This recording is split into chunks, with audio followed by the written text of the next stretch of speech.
আজকে যে অঙ্কটা এনেছি দেখো, অঙ্কটা হলো 1 মাইনাস 2xকে দুটি বর্গের অন্তর রূপে প্রকাশ করো। এটা মাধ্যমিকের একটা খুব ইম্পর্টেন্ট অঙ্ক। দেখো কিভাবে করছি। 1 মাইনাস 2xকে দুটি বর্গের অন্তর রূপে প্রকাশ করো। সলভ।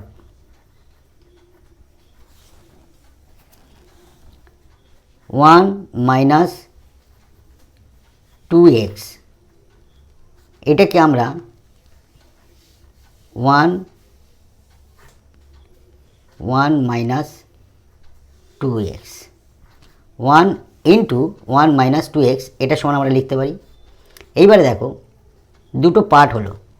আমরা একটা সূত্র কি জানি, এ বির একটা সূত্র আছে, a plus B upon two whole square minus A minus B upon two whole square. এটা হচ্ছে দুটি বর্গের অন্তররূপের সূত্র। তাহলে এ আর বি আমরা 1-এর জায়গায় এ লিখব আর 1 মাইনাস 2xটাকে বি মনে করব।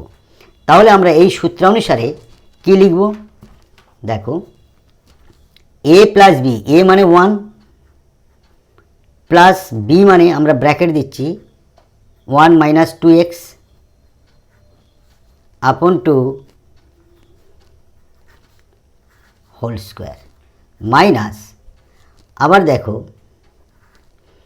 এ মানে কি 1 মাইনাস, এখানে এ প্লাস বি হলো, এখানে এ মাইনাস বি, মাইনাস বি মানে 1 মাইনাস 2x আপন টু হোল স্কোয়ার।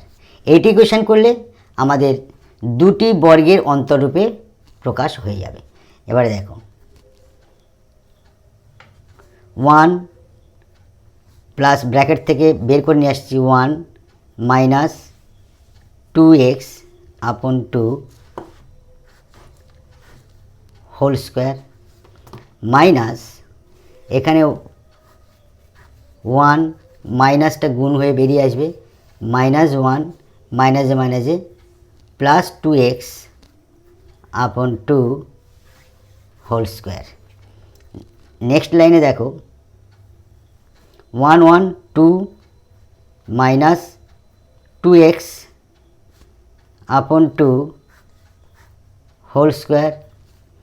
এখানে দেখো প্লাস 1 মাইনাস 1 কেটে গেল, উপরে থাকছে আমার প্লাস 2x নিচে 2 হোল স্কোয়ার সমান সমান, এখানে 2 কমন নিলে পড়ে থাকছে 1 মাইনাস x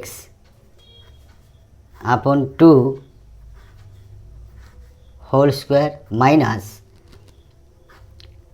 2 ইন্টু এক্স নিচে 2 হোল স্কোয়ার। তাহলে এইটা কেটে গেল, এই 2 কেটে গেল, এই 2 কেটে গেল, তাহলে পড়ে থাকছে কি 1 minus x whole square minus x square, বাইরে চলে এলে এক্স স্কোয়ার। উত্তর হবে 1 minus x whole square minus x square. এটাই হচ্ছে দুটি বর্গের অন্তররূপে প্রকাশ হলো। Thank you.